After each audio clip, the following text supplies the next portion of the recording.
오늘은 이제 이사야에 관한 내용인데, 나는 이사야와 같은 사람입니다. 뭐 이렇게 한번 해보죠. 나는 이사야와 같은 사람입니다. 뭐 이제 이사야가 누군지 오늘 들으면 아는데, 그 2부 예배 때 다른 외부 강사가 오기 때문에 사도행전을 그냥 나가는 것보다는 이 5주 동안에는 다른 것을 해야 우리가 그 진도를 맞출 수 있기 때문에 몇 가지 이 한 5주 동안에는 하나님께서 선지자들을 어떤 시대에 왜 불렀고 어떤 사역을 했는지 이걸 한 5주 동안 선교사 이 선지자들을 돌아가면서 말씀을 좀 나누면 어떨까, 그런 생각이 듭니다. 하나님의 은혜 가운데 오늘 보니까 한 68명 오늘 오셨어요. 등록하고 방문자까지 거의 한 70명 가까이 오늘 오셨어요. 참 너무나 감사하죠. 또 우리가 어떤 일을 시작하고 함께 마음을 모으고 이렇게 간다는 건 너무너무 감사한 일이에요. 다음 주는 아마 더 배가 되어서 한 140명 정도 더 올 줄로 믿고 우리가 기도하고 사모하면 되지 않겠나. 할렐루야. 그래서 2부 3부 앉을 자리가 없이 또 예배를 한 번 더 늘릴 수 있도록 그렇게 사모하는 마음이 있으면 좋겠다 생각이 들어요. 네, 지난 그 월요일 날 제가 쓸개를 떼어내는 수술을 했습니다. 그러니까 쓸개 빠진, 이제 뒷말은 좀 그런데, 쓸개 빠진 사람 이렇게 안 하잖아요. 대부분 쓸개 빠진 놈 이렇게 얘기하지. 근데 너무너무 좋아요. 뭘 먹어도 이게 부담이 안 되고. 이번에 특별히 느낀 건 뭐냐면 정말 우리 교회가 기도하는 교회다. 성도들의 기도를 통해서 속히 회복되어지고, 그리고 또 오히려 이 수술하면서 전체적으로 몸이 조금 쉬어야 될 때가 있잖아요. 확 쉬어버렸어요. 확 쉬어버렸어요. 4일 동안 막 확 쉬어버리니까 몸이 너무너무 좋아가지고 막 축구하고 싶어서 견딜 수가 없는데, 체력이 그렇게 이제 안 돼서 그러는데, 이 뒤에서 기도해 주신 거 정말 너무너무 감사해요. 그래서 이 정말 교회는 이 기도의 힘으로 교회가 세워지고, 그 기도의 힘으로 목회자가 세워지고 영혼들이 세워진다 하는 사실을 느끼는 그런 한 주였습니다. 특별히 우리가 그 시대마다 하나님께서 결정적인 일이 있을 때마다 사람들을 불렀어요. 사람들을 부르셨어요. 이 사람들을 불렀다는 건 굉장히 중요한 의미가 있어요. 자, 다른 것보다 가장 많은 게 뭐냐면 하나님의 말씀을 대언할 수 있는 그런 사람을 부르셨다는 얘기죠. 또 하나님의 일을 직접 할 수 있는 그런 사람을 부르셔서 하나님이 일을 하셨어요. 근데 혹시 더 아시나요? 위기 때 더 부르신 거 아세요? 위기 때. 여러분들 어떻게 생각하세요? 이스라엘 민족이 430년 동안 그 고통을 당할 때에 사실은 430년 거기서부터 80을 빼면 몇 년이에요? 350년. 그러니까 80년 전에 350년 포로 생활할 때 이미 누구를 보냈어요? 모세를 보냈다니까요. 무엇 때문이에요? 이스라엘 민족을 출애굽시키기 위해서. 그러니까 이런 것들 우리가 좀 생각해 보면 그렇지, 내 자신도 돌아볼 필요가 있고요, 이 시대를 분별할 수 있는 눈이 열리게 되어지고, 혹시요 우리가 왕하면 가장 빨리 기억되는 왕은 다윗 왕 아니겠어요? 그렇죠? 한 시대에, 지나간 세대에, 오는 세대에 이와 같은 왕이 없을 정도로 하나님께서 왕을 세워주셨고, 그러면 다윗 왕만 세워진 건 아니잖아요. 수없이 남유다 북이스라엘, 유다 나라 이스라엘이 멸망할 그때까지 계속해서 왕들을 세워주셨죠. 네 번째는요, 선지자가 필요할 때는 반드시 선지자를 부르셨습니다. 선지자. 이 선지자라는 말에 대해서 오늘 이걸 설명하다 보면 또 시간이 많이 가니까 이건 기회 되면 한번 하도록 하고, 그 다음에 신약 시대 와가지고 예수님께서 그 증인의 삶을 살아갈 때에 누구를 많이 불렀어요?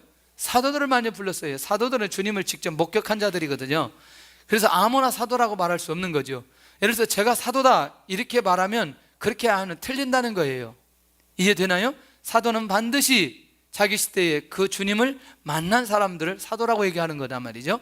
자, 그러니까 결국 뭐냐면 하나님은 하나님의 역사를 위해서, 하나님의 계획을 위해서 반드시 이 전체적으로 한마디로 한다면 사람을 부르셨다는 게, 왕으로 불렀든 무슨 뭐 선지자로 불렀든 사도로 불렀든 뭐 어떤 형태로 불렀든 누구를 부르셨다? 사람을 부르셨다는, 사람을. 할렐루야. 그런데 오늘 본문에 보니까 이사야를 불러주셨거든요. 이사야. 여러분들 혹시 성경을 읽을 때 이사야 들어가면 좀 답답해져요? 답답해지지 않아요? 1장에서 한 35장까지는 다 죽는다는 얘기만 계속 하잖아요. 뭐 두로가 멸망하고 뭐 에돔이 멸망하고 바벨론, 계속 이런 얘기 안 보셨어요? 갑갑해요. 근데 이제 오늘 이사야 선지자를 보면서 갑갑하지 않은 것을 발견할 수 있을 거예요. 할렐루야. 왜냐면 이제 결정적으로 이렇게 하다가 결정적인 말들이 있어요. 결정적인 말. 자, 그런 것들을 오늘 좀 볼 수 있으면 좋겠고, 그 이사야의 이름의 뜻이 뭐냐? 여호와의 구원이라는 건데, 오늘 쉽게 설명하면 여호와는 구원하신다. 그러면 계속해서 우리가 듣던 얘기는 1장에서 거의 39장까지는 물론 나중에 36장, 37장, 48장이 히스기야기한 내용인데, 그 내용을 쭉 살펴보면 계속해서 그 어떤 얘기냐? 멸망하고 저주하고 징계받는 얘기인데, 40장에서 66장까지는 너무너무 놀랍게도 이 소망적인 얘기가 너무너무 많은 거예요. 그러니까 이사야를 보더라도 66장까지 봐야 되는데 지루하니까 20장 가다 끝나버리고 30장 가다 끝나버리고 다 힘들어요. 우리도 그 30장까지 설교하려면 정말 쉽지 않아요. 건너뛰고 싶어 그냥. 그런데 40장부터 진짜 중요한 여호와께서 어떻게 구원하시는지를 명확하게 보여줍니다. 출신이 중요합니다. 이제는 출신. 자, 이사야의 부친은 아마사 왕의 형제이고 요아스 왕의 손자인 아모스다. 무슨 출신? 왕족 출신. 무슨 출신?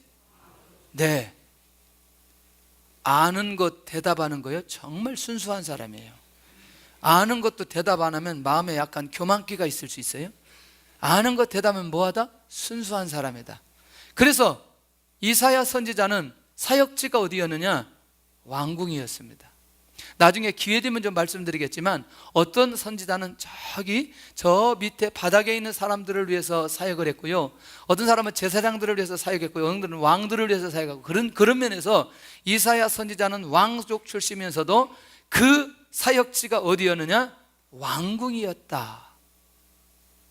그러면 이사야 시대의 왕들이 누구인지가 궁금하잖아요. 그걸 우리가 좀 보기 전에, 그러면 하나님께서 이런 선지자들을 불러주신 목적이 있어요. 목적이.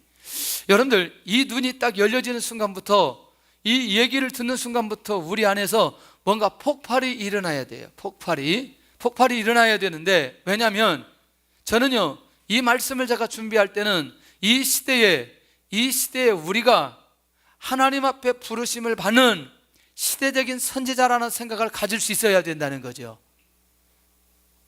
느낌이 안 오는데요?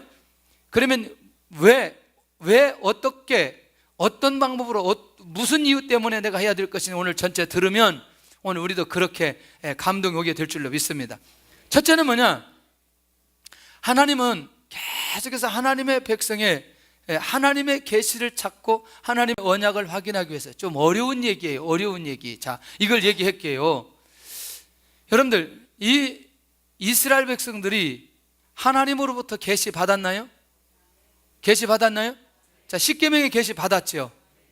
그럼 언약 받았나요? 누구를 통해서? 조금 더 가야지. 아브라함, 이삭, 야곱에게 주셨던 언약과, 자, 계시는 시내산의 계시를 계속해서 받았어요. 할렐루야. 자, 그러면 놓치지 않아야 될 게, 지금 이 언약이 누구를 통해서 이루어져 가는 거예요?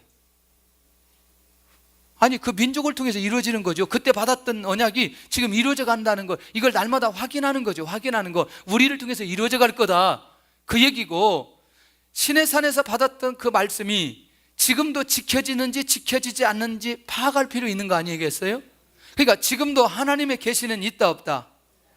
제가 말하는 계시는, 여러분들, 이 계시가 부족해서 또 더 말씀하셔서 계시가 완성되어야 된다, 그런 말이 아니고, 결국 오늘 하나님 앞에서 주셨던 계시가 있는데 그 계시대로 살지 못한 것에 대한 그 설명이라고 생각하시면 돼요. 이해되나요? 이 말, 이게 이해가 되어져요. 그러니까 선지자를 통해서 지금 내가 찾아야 될 계시가 무엇이고, 내가 그 말씀을 붙들고 어떻게 순종해야 될 것이 무엇이고, 하나님께서 주셨던 언약이 실제로 지금 이어져 가고 있느냐 없느냐, 누구를 통해서? 선지자가 확인시켜 주는 거죠. 확인시켜 주는 거죠. 오늘 이제 이사야 선지자를 통해서 얼마나 확인시켜 주는지 한번 살펴봐야 돼요. 두 번째는 이스라엘 주변에 우상 국가들이 있어요, 없어요? 너무나 많아요. 너무나 많기 때문에 우상 국가에 절대로 영향을 받아서는 안 된다는 거예요. 어떤 영향? 우상 숭배하는 영향을 받아서는 안 된다는 거예요. 그러니까 이 하나님의 백성들이 어떤 상황 속에서든지 보호를 받아야 된다는 거죠. 자, 우상 숭배하려고 하면 어떻게 해야 된다? 어떻게? 우상 숭배하라, 하지 말아라? 하지 말아라. 어젯밤에요, 제가 TV를 약간 보고 잘라 그랬어요. 약간 못 보고 조금 더 봤어요. 그것이 알고 싶다.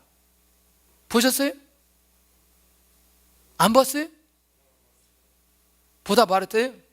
나도 보다 말았는데, 예를 들어 이런 거예요. 내용이, 어떤 회장이라는 사람이 돈이 현찰로 1,000억 있는 사람이에요. 1,000억 있는 사람인데 이 사람이 돈이 어떻게 모았는지 알 수가 없어요. 처음에 그렇게 시작하더라고. 나중에 알고 봤더니 이 사람이 어떻게 돈을 모으냐, 이제 주변에 바람잡이들이 있어서 돈이 많이 있는 사람하고 뭐 하느냐, 도박을 시작하는 거예요. 도박을 시작하고 뒤에서 도박하는 사람들, 바람잡이들에게 돈을 대주는 거예요. 그리고 이 사람이 가지고 있는 돈을 다 따면 이 사람을 몇백만 원씩 나눠주는 거예요. 근데 보통 잃으면, 어젯밤에 잃었던 사람이 30억 잃었고 12억 잃었고 그 다음에 중소기업 넘어갔고, 이런 식으로 해서 뭐 하느냐, 돈을 번 사람이에요. 돈을 번 게 아니죠. 사기친 거죠. 근데 고스톱을 치는데 중요한 건 그냥 치는 게 아니라, 또 이게 천장에다가 그 카메라를 달아놓고 저쪽에서부터 다른 사람 패를 다 보고 귀에다가 이어폰 꽂고 알려주는 거예요. 이야, 혹시 이거에 대해서 좀 깊이 알기를 원하시는 분들은 타짜 영화를 보시면 좀 알 수 있어요.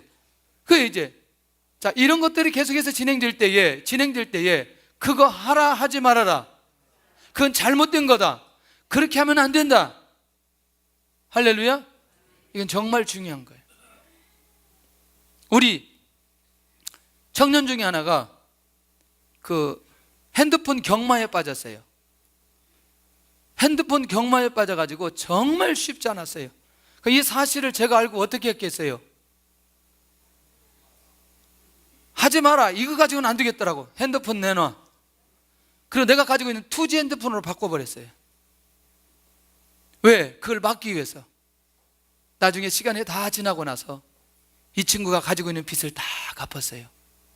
그리고 와서 하는 말이 너무너무 좋다고, 내가 그때 왜 했는지 모르겠다고. 지금 완전히 손을 씻었어요. 너무너무 감사하잖아요. 여러분들, 이스라엘 백성들은 하나님께서 선택해서 부르신 민족입니다. 그런데 그 민족이 우상에 빠져서 하나님의 뜻대로 살지 못한다면 안 된다. 하나님의 뜻대로 살고 하나님의 방법대로 살고 또 그렇게 인도받도록 반드시 경고할 수 있는 사람이 필요한데, 그게 누구냐? 선지자라는. 그때 선지자가 필요했다는 얘기예요. 할렐루야. 정말 중요하죠.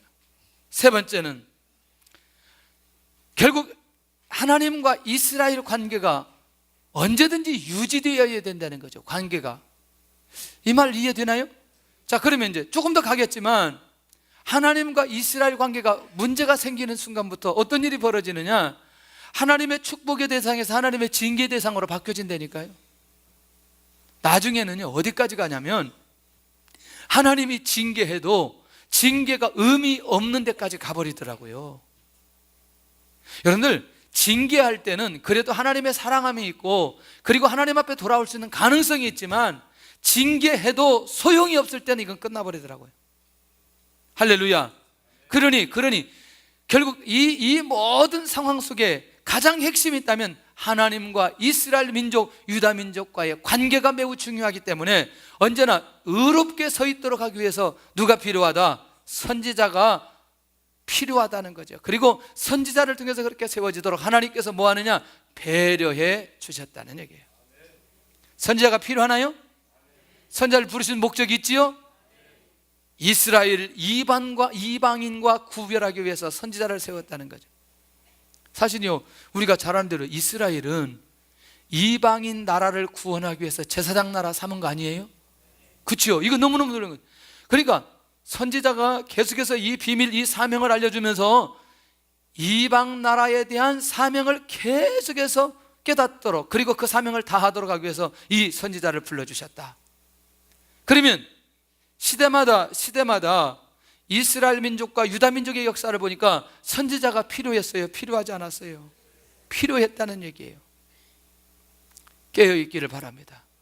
선지자, 내 주변에 선지자와 같은 분이 계신다는 건 정말 귀한 일이다. 꼭 그런 분들이 여러분들 주변에 계시기를 바랍니다. 자, 그러면 이 어떤 정치적인 시기에 하나님께서 이 이사야를 불러주셨냐는 거죠. 자, 외울 필요 없어요. 오늘 저절로 외워지니까. 우시야, 요담, 아하스, 히스기야. 그런데 이 네 왕을 거쳐서 이 이사야가 사역을 했는데 어느 때 부르심을 받았느냐? 우시야 왕 말기 때 부르심을 받게 되는 거죠. 에? 우시야, 요담, 아하스, 히스기야. 외우지 말라니까. 외우지 말아. 외우면 머리가 아프니까. 그래서 나도 힘든데 그것까지 다 어떻게 외워요? 우시야, 요담, 아하스, 히스기야. 에?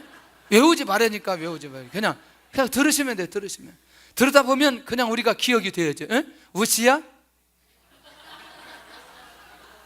아니 지금 내가 몇 번 했는데 그냥 나와요. 외우지 말고 나와야지. 우시야, 요담, 아하스. 그 다음에 안 외워도 되잖아요. 우리 너무나 외우려고 해요. 그런 거를 안 외워도 된다는 거죠.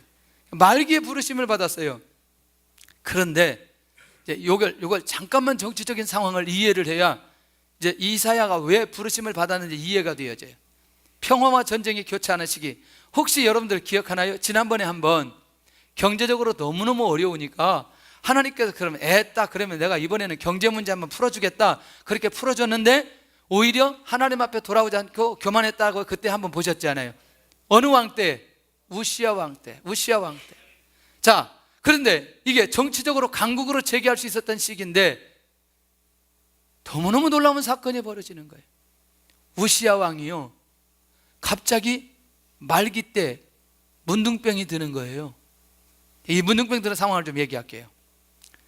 자, 성전에 올라가는데 지금 제사장들이 그룹들이 와가지고 제사를 들고 왔더니 우시야 왕이 성전에 와가지고 자기가 제사들을 집례하는 거예요. 그러니까 제사장이 뭐라고 하냐면, 왕이요, 이거는 제사장들만 집례합니다 라고 말하는 순간에 이 우시야 왕이 화를 내려고 딱 하는 순간에 이마에 문둥병이 발하기 시작한 거죠. 이해되시죠? 그러면 우시야가 가지고 있는 영적인 상태, 그리고 이 일을 통해서 더 이상 우시야는 왕의 자리에 있을 수 없는 상황에 이르게 되어졌다는 거예요. 자, 정리되죠? 왕성한 응답이 임할 때에 더욱 겸손해져야 되는데 겸손해지지 않았어요. 그런 면에서 오늘 우리도 이런 영적인 또는 정치적인 이런 상황들이 우리에게 주어질 때에 중요한 건 뭐냐? 상황마다 하나님의 존재를 인정하고 하나님을 경외하고 하나님의 인도를 받을 만한 믿음이 내 안에 생기게 되어질 때는 하나님께서 더 이상 어떤 상황을 만들지 않는 것을 보게 되어집니다. 할렐루야. 그건 이미 하나님을 무시해버렸다는 얘기죠. 누구? 어떤 왕이? 우시야 왕이. 두 번째, 이사야 시대에 사역했던 왕이 요담 왕입니다. 처음에는 우시야, 다음은 아하스와 공동 섭정한 왕이 요담 왕이에요. 그러니까 사실은 자기 주권이 없을 수 있었겠지만 그러나 자기 주권이 분명히 있을 수 있었어요. 그런데 이 요담 왕은요, 생각보다 하나님 보시기에 정직하게 행했던 왕이에요. 다른 왕보다 조금 다르기는 달라요. 그런데 뭘 제거하지 않았느냐? 산당을 제거하지 않은 거예요. 산당. 여러분들 혹시 역대 상하, 열왕기 상하를 볼 때마다 계속해서 나오는 게 뭐예요? 산당에 대한 얘기가 많이 나옵니다. 그러면 산당의 특징이 무엇일까요? 우상 숭배하는 거죠. 그러니까 여호와 하나님 앞에 정직히 행하였다면 무엇까지 없애버려야 되는데? 우상까지 없애버려야 되는데. 예를 들어 내가 예수님 모시면서 집안에는 신두단지 그대로 모시는 것 같고 똑같다는 거죠. 내가 예수님 모시면서 여전히 아침에 일어나서 물 떠다 놓고 기도하는 것과 똑같다는 거죠. 이해되나요? 자, 요담왕의 영적 정치적 상황은 이런 상황이었던 걸 보게 됩니다. 결국 뭐냐? 이 요담도 영적인 회복을 위해서 이사야 선지자의 음성을 들어야 될 때라는 거죠. 자, 조금 이 기초가 조금 더 있어야 돼요. 그 다음에 아하스의 때 한번 갈게요. 아하스. 자, 우시야, 요담, 아하스, 그 다음에 히스기야. 자, 여러분들 이 아하스는요, 이방 사람들의 하는 대로 그대로 따라 행했던 건데 자기 아들들을 불 가운데로 지나가게 한 왕이에요. 자, 이 아하스는 전쟁이 일어나면 보편적으로 다윗 왕은 누구를 의지했나요? 그렇죠, 하나님을 의지했죠. 그런데 하나님의 약속보다 정치적인 해결을 하기 위해서 이웃 나라를 의지했는데 당시에 세계적인 나라 누구? 아수르를 의지했다는 거예요. 아수르. 이건 그냥 중요한 게 아니라고 하는 걸 꼭 기억하시기를 바랍니다. 할렐루야. 저는 우리 민족이요, 하나님께서 보호해 주셔야 된다고 생각해요. 이렇게 저렇게 이런저런 나라들이 그렇게 해서 우리가 이렇게 되어졌다고 말하지만 궁극적으로 하나님께서 그 나라를 사용해서 우리나라 보호하도록 지켜주셨어요. 맞나요? 그러니 우리의 시선은 어디에 있어야 돼요? 하나님에게 있어야 된다는 거죠. 이 본질적 마음이 무너지지 않아야 되는 거죠. 그런데 너무너무 재밌는 건 그렇게 아수르를 의지하다 보니까 성전에 있는 번제단을 제거해버리고 아수르 번제단을 성전뜰에 갖다 세워버리는 거예요. 말이 돼요, 안 돼요? 말이 돼요, 안 돼요? 말이 안 돼요. 에? 신앙이 무너지고 예배가 무너지게 하는 왕이 결국 어떤 왕이냐? 아하스 왕인 거죠. 가장 악한 중에 하나로 지목받았던 왕이 아하스 왕. 이 시대에도 선지자가 필요했어요? 필요하지 않았어요? 필요했습니다. 그런데 혹시 여러분들 히스기야 왕은 기억하시나요? 네. 이걸 이제 이 내용이 되어져야 그 다음에 이제 이어지니까 좀 이 내용 자료를 제가 드릴 때에 귀를 열어서 잘 들어놓으셔야 어렵지 않거든요. 예, 막 좋은다거나 딴 생각을 한다거나 그러면 절대로 안 된다는 걸 꼭 기억하시기를 바랍니다. 할렐루야. 자, 히스기야 국가적으로 개인적으로 어려운 문제가 있을 때마다 항상 누구를 찾았느냐? 이사야 선지자를 찾았어요. 괜찮지요? 자, 사내립이 공격으로 와가지고 회유합니다. 절대로 너희가 믿는 하나님은 너희를 구원하지 못할 거다.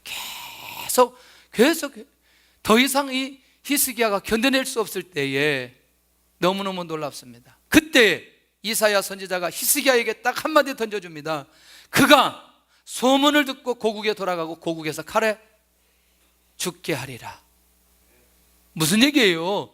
지금 멀쩡하게 저 사람이 18만 5천 명 군대를 거느리고 왔는데 그 사람이 소문을 듣고 고국에 돌아가서 칼에 죽는다. 말이 안 되지만 누구를 통해서?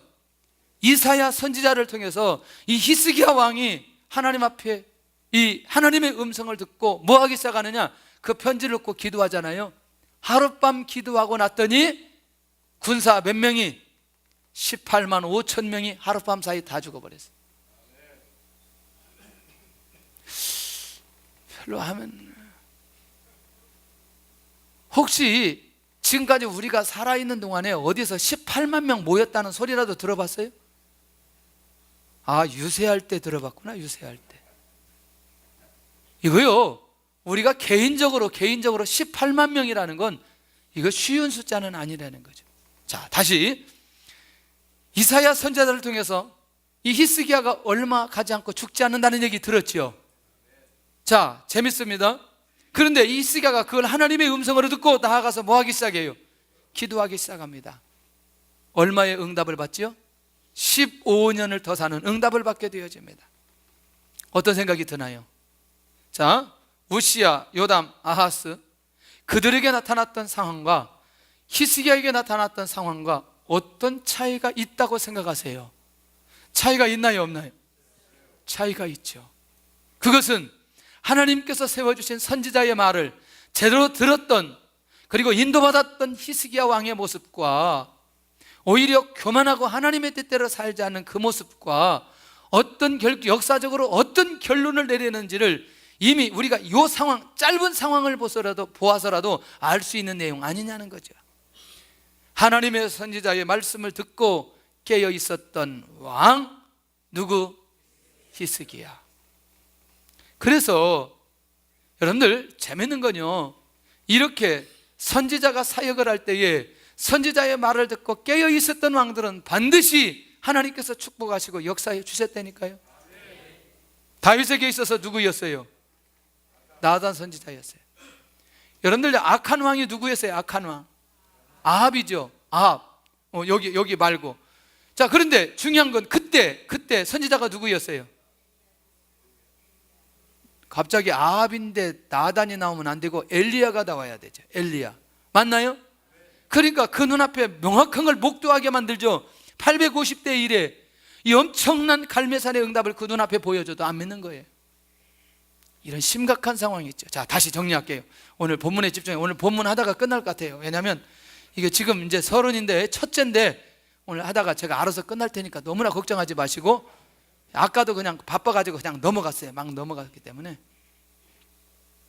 자, 그렇다면 이사야 시대라고 말할 때 어디에서? 우시야에서 어디까지?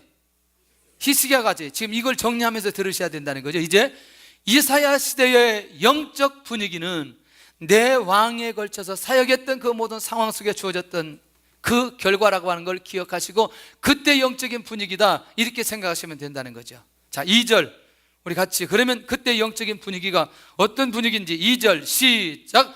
하늘이여 들으라, 땅이여 귀를 기울이라. 여호와께서 말씀하시기를 내가 자식을 양육하였거늘 그들이 나를 거역하였도다. 할렐루야. 양육하였던 자식들이 거역했다. 하나님과 이스라엘 관계는 부자 관계로 얘기합니다. 이게 아브라함부터 시작된 언약 관계죠.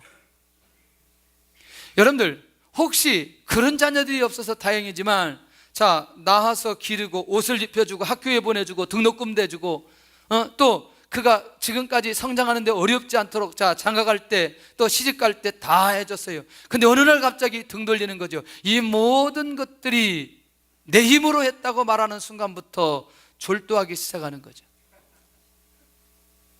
맞나요?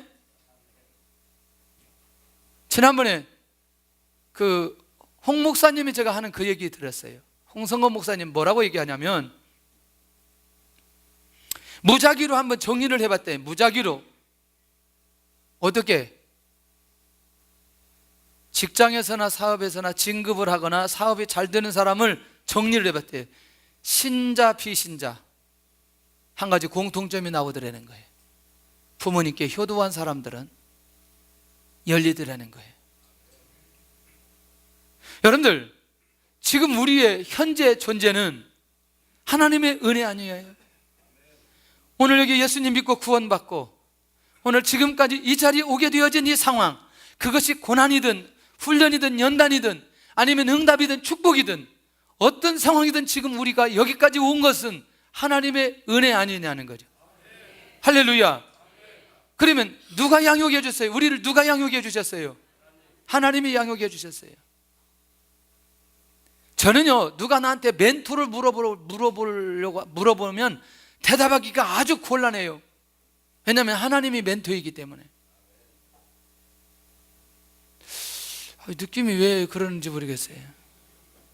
물론 이런저런 부분적으로 내가 누구에게 어떤 안내를 받을 수 있고 어떤 지적을 받을 수 있고 또 이렇게 어떤 것들을 돌이킬 수 있지만 중요한 건 제 인생 전체는 제가 보니까 하나님께서 친히 인도해 가셨어요.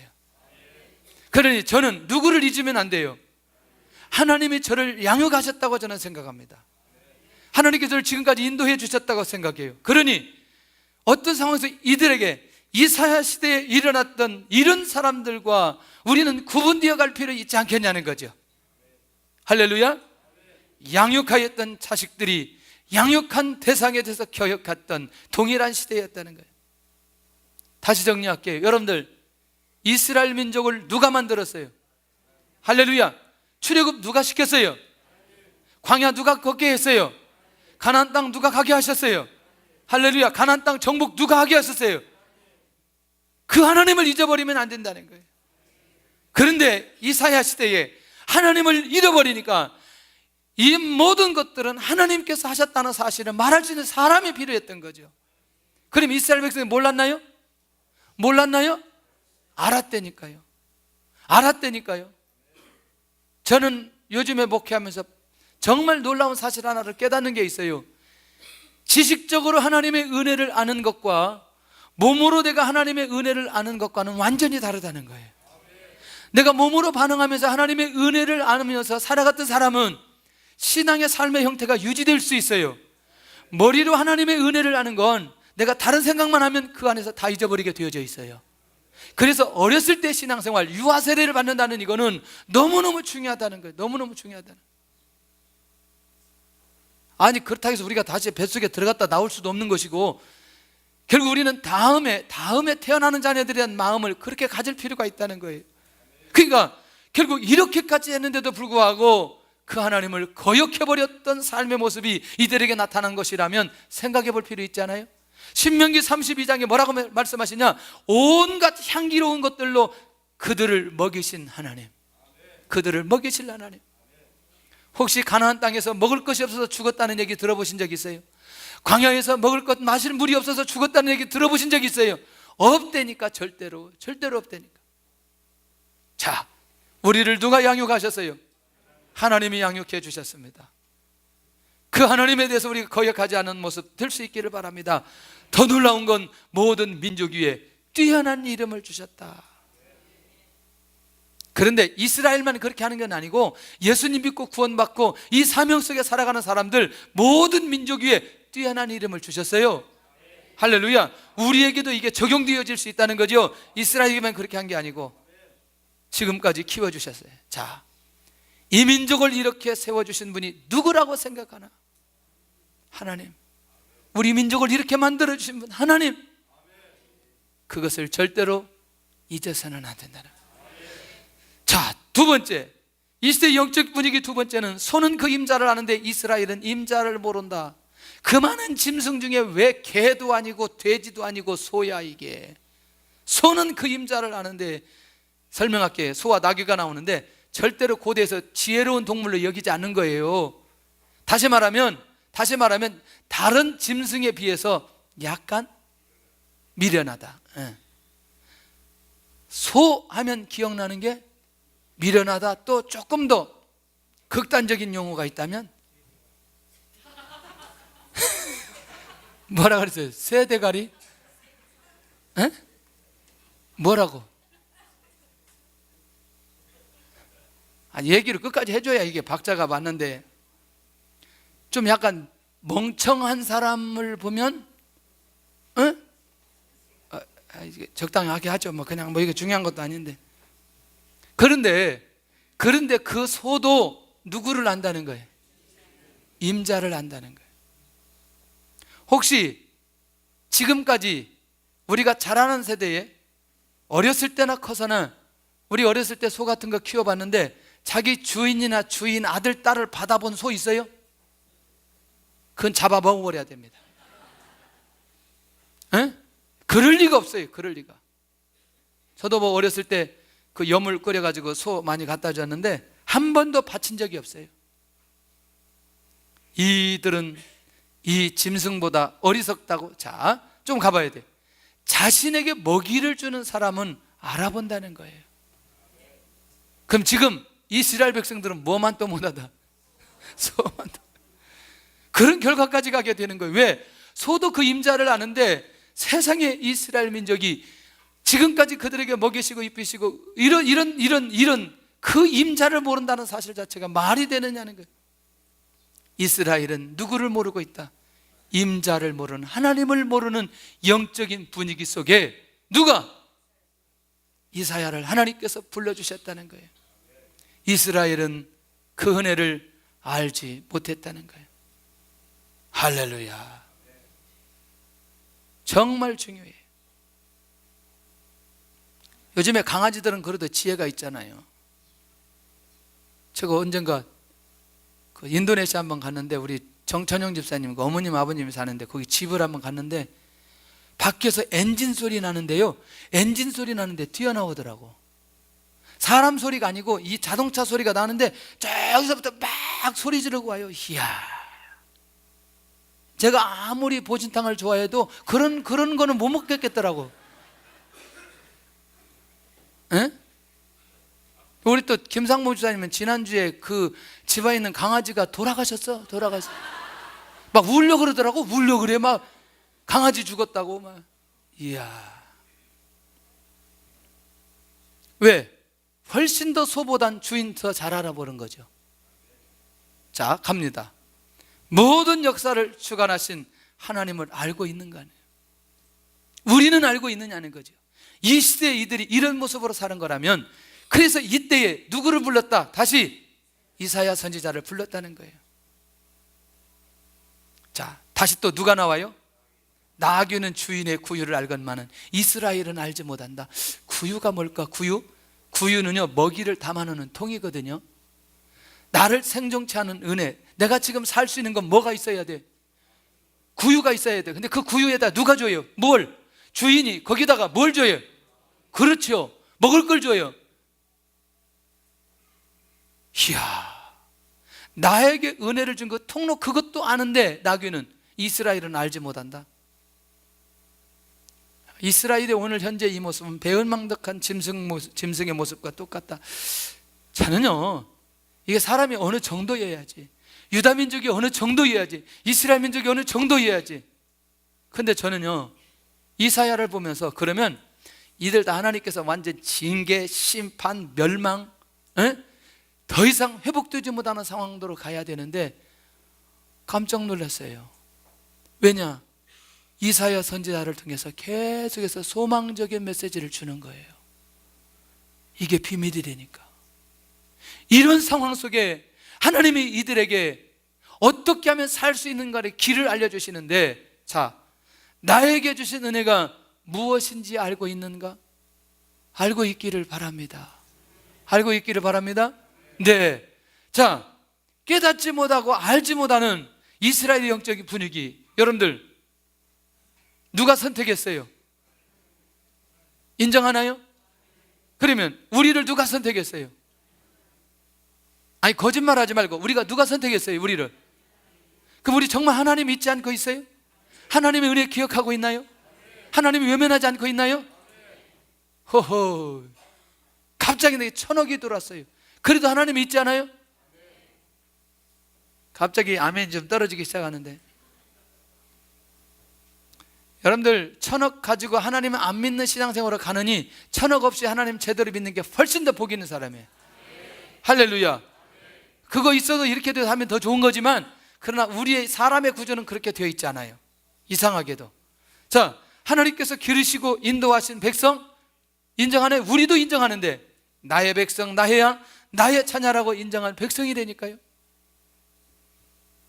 시간이 많이 가가지고 영적인 분위기를 다 하려면 너무나 시간이 없어요. 가야 돼. 이제 가야 됩니다. 이제 가고, 왜냐하면 이건 조금 읽어보고요, 오늘 그 다음에 중요한 거예요. 매를 더 맞으려고 폐역해버린 백성들 셋째로 가야 돼. 셋째로 빨리. 셋째, 왜 이렇게 셋째가 안 나와? 자, 영적인 분위기는 지금 이렇게 계속 흘러갑니다. 이해되죠? 더 막기 위해서 그러느냐? 뭐 이런 정도 상황까지 가게 되는 거죠. 보고 갈까요? 보고. 한 절이라도 보고 가야지. 너무나 빨리 넘어가니까 좀 거시기한 것 같아요. 자, 6절 한번 보세요. 시작. 발바닥에서 머리까지 성한 것이 없이 상한 것과 터진 것과 새로 맞은 흔적뿐이거늘 이것을 짜며 싸매며 기름으로 부드럽게 하면 받지 못하였도다. 너희의 땅은 황폐하였고 너희의 성읍들은 불에 탔고 너희의 토지는 너희 목전에서 이방인에게 삼켜졌으며 이방인에게 파괴됨 같이 황폐하였고. 자, 거기까지만. 자, 그러면 지금 이스라엘 민족의 영적 분위기가 어떤 분위기인지 이해할 수 있겠죠. 지금 다시 말하면 전체 핵심은 뭐예요? 하나님을 잊었다, 잊지 않았다? 하나님을 잊어버렸다. 그런 가운데 하나님을 잊지 않도록 하기 위해서 하나님께서는 이사야 선지자를 불러주셨다는 거예요. 그런데 그러면 이사야 선지자를 통해서 대언하는 말씀이 뭐냐? 죄인에 대한 구원을 예언하게 만들어 주시는 거예요. 죄인에 대한 구원을 선포하게 만들어 주세요. 이사야 선지자를 통해서 1장 18절 우리 다 같이 한번 크게 해야 됩니다. 크게. 1장 18절 시작. 여호와께서 말씀하시되 오라 우리가 서로 변론하자. 너희의 죄가 주홍 같을지라도 눈과 같이 희어질 것이요 진홍같이 붉을지라도 양털같이 희게 되리라. 아멘, 아멘, 아멘. 자, 이 저를 쳐다보셔야 돼요. 아까 영적 분위기의 상황을 보면 하나님의 진노, 하나님의 심판이 임해야 되지만 너희의 죄가 무엇 같을지라도 무엇처럼 눈과 같이 희어질 것이요 진홍같이 붉을지라도 양털같이 희게 되리라 라고 하는 이 말은 저들에 있는 죄를 해결해 주신다, 해결해 주시지 않는다? 할렐루야.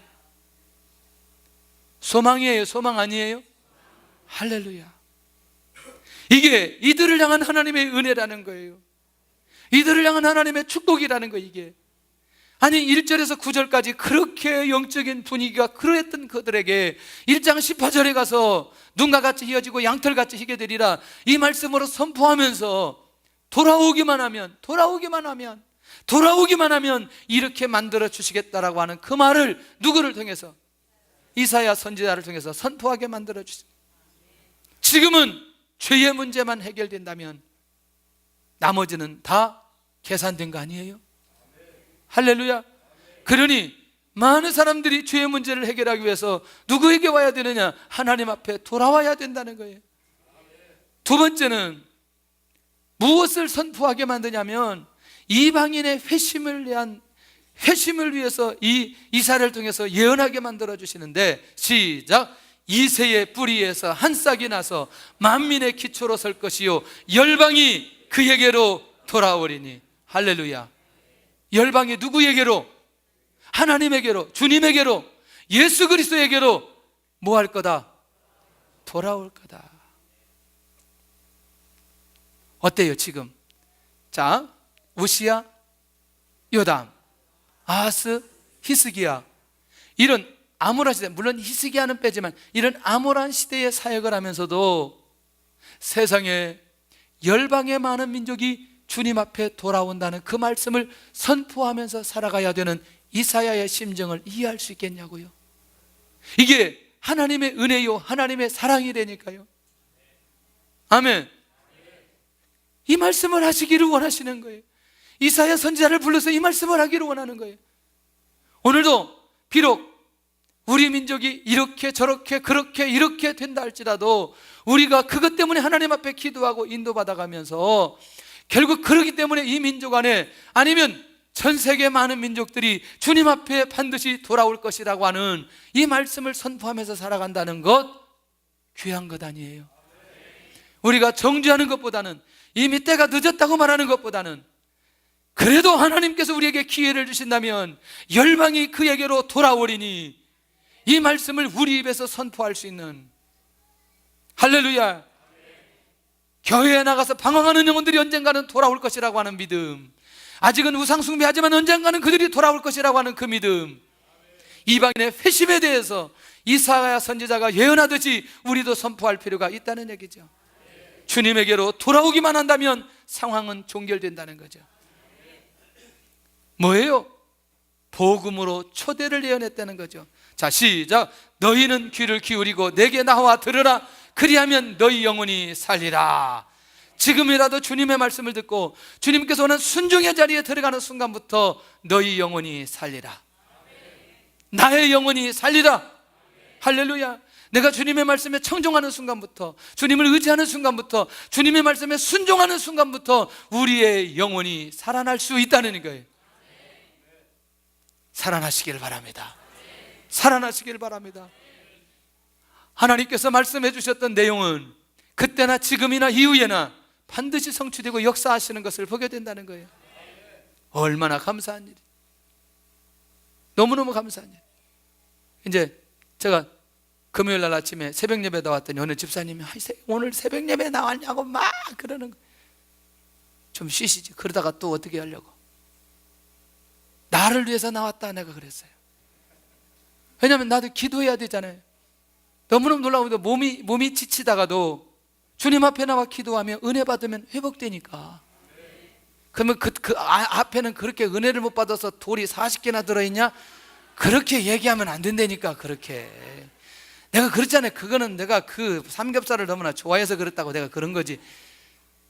물론 그것도 해결할 수 있는 능력이 있지만, 또 이제 다른 분들도 제가 이제 쓸개 없다는 것 때문에 위로받는 분들이 많이 있잖아요. 또 쓸개 동무들이 많이 있어가지고.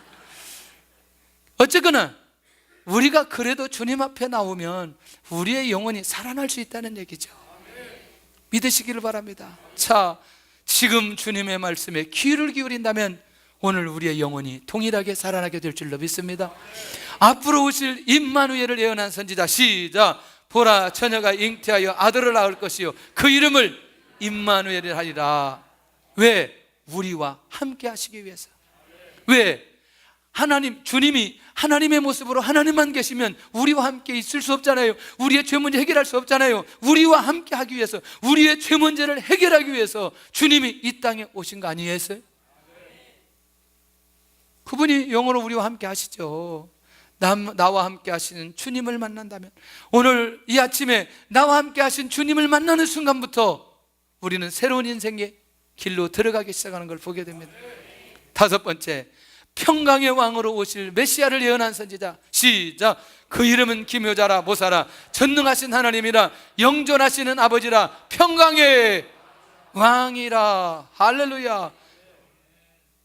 지금 항상 우리 머릿속에 어떤 거를 생각하면서 이 말씀 받아야 돼요? 예수님? 다시. 지금 무엇을 생각하면서 이 말씀 계속 받아야 돼요? 영원하신 다시 오실. 가만히 있어. 너무나. 어차피 그 얘기인데 지금 무슨 생각을 해야 돼요? 이스라엘 백성들은 영적으로 하나님을 알지 못하고 하나님의 징계의 대상인 그 상황을 기억하면서 마음속에 하나님의 마음은, 지금 내 마음은 뭐예요? 계속해서 하나님 앞에 하나님의 징계를 말하고 싶은 마음이 있지 않아요? 그 이스라엘 백성들을 보면서.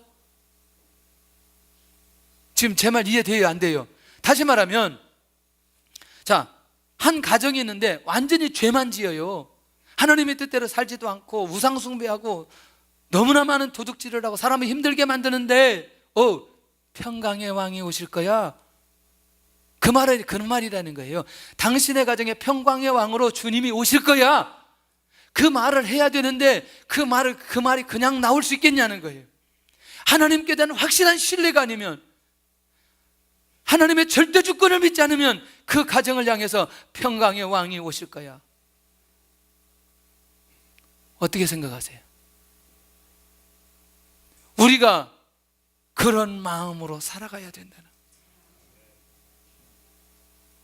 어제 제가 굉장히 충격받은 것 중에 한 가지가 이런 거였어요.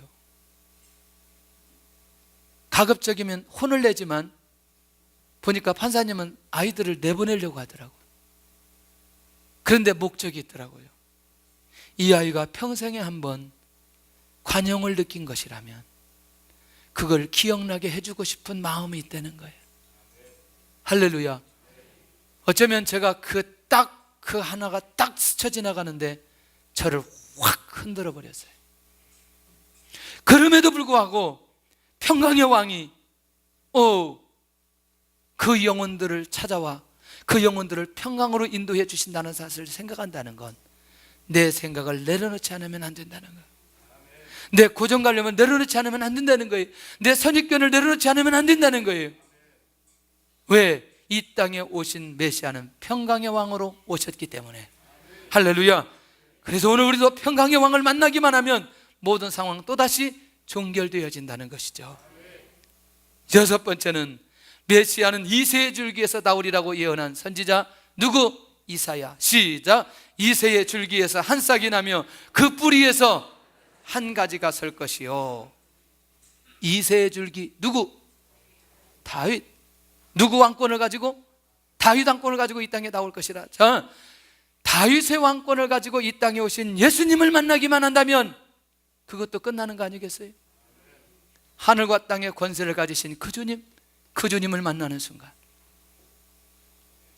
그러면 우리는 세상에 그 선지자로 부르심을 받고 살아가야 되지 않겠냐는 거예요. 일곱 번째, 고난받는 메시아를 예언한 선지자 이사야인데, 시작. 그는 실로 우리의 질고를 지고 우리의 슬픔을 당하였거늘. 그러면 지금 처음부터 지금까지 핵심이 누구 얘기하는 거예요? 예수님 얘기하는 거예요. 지금으로는 해결할 길이 없지만 누가 오시기만 하면, 예수님 오시기만 하면 유다민족의 엄청난 죄악도 해결할 수 있다는 그 사실을 그들에게 선포하고 있는 걸 보게 된다는. 그래서 누구를 불렀느냐? 이사야 선지자를 불러주셨던 걸 보게 됩니다. 주님을 만나서 나의 죄 문제만 해결이 된다면, 내 죄 문제만 해결이 된다면 지금까지 살았던 그렇게 임자도 모르고 구유도 모르고 그런 상황이지만 하나님의 은혜가 그들 위에 임할 수 있다는 사실을 선포하고 있는 걸 보게 된다는 거예요. 첫째는 이 시대에도 이사야와 같은 선지자가 필요한가? 할렐루야. 필요한가? 네. 이 시대에도 하나님의 말씀은 선포되어야 하는가? 할렐루야. 죽이는 말씀이 아닌 살리는 말씀이 선포되어져야 된다는. 더 이상 우리는 할 얘기가 없어요. 왜? 이런 영적인 분위기 속에서 이사야에게 이런 메시지를 주었다라고 하는 건 우리는 더 이상 하나님께 대해서, 상황에 대해서 율법적으로 접근할 이유가 아무것도 없다는 거예요. 이 시대의 문제는 무엇이라고 생각하나? 주님 앞에 돌아오는 것이어야 된다. 만약에 주님에게로 돌아오지 않는다면 어떻게 될 거냐는 거죠. 유효하다는 거죠. 이전에 우리가 생각했던 대로. 그러나 주님 앞에 돌아오기만 하면 모든 상황은 거기에서 끝나버린다. 이 일을 위해서 누구를 불렀다? 이사야 선지자를 불렀고, 이 일을 위해서 저와 여러분들을 불러주셨다는 사실을 잊지 않기를 바랍니다.